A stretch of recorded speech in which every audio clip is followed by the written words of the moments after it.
গঙ্গাসাগর মেলায় লাখো লাখো পুণ্যার্থী আসে, ধর্মপ্রাণ মানুষরা এখানে আগমন করেন। মাননীয় মুখ্যমন্ত্রী নিজে সমস্ত ব্যাপারটা তদারকি করেন। আর এখানে আমাদের বিধায়ক এবং আমাদের রাজ্যের মন্ত্রী, আমাদের শ্রদ্ধেয় বঙ্কিমদা টোটালটাই আমাদের এখানে দেখাশোনা করেন।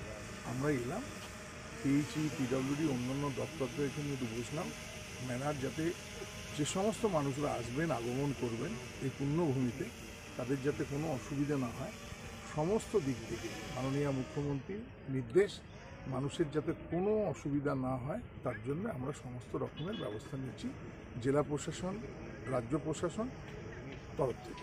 স্যার, ইতিমধ্যে করোনাও বাড়ছে।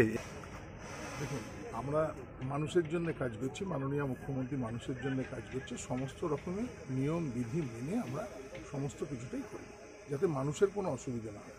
Thank you sir. স্যার, সাঁতরাগাছির ব্রিজ খুলে দেওয়া হচ্ছে 25শে ডিসেম্বরের আগে, সেটা নিয়ে কী বলবেন?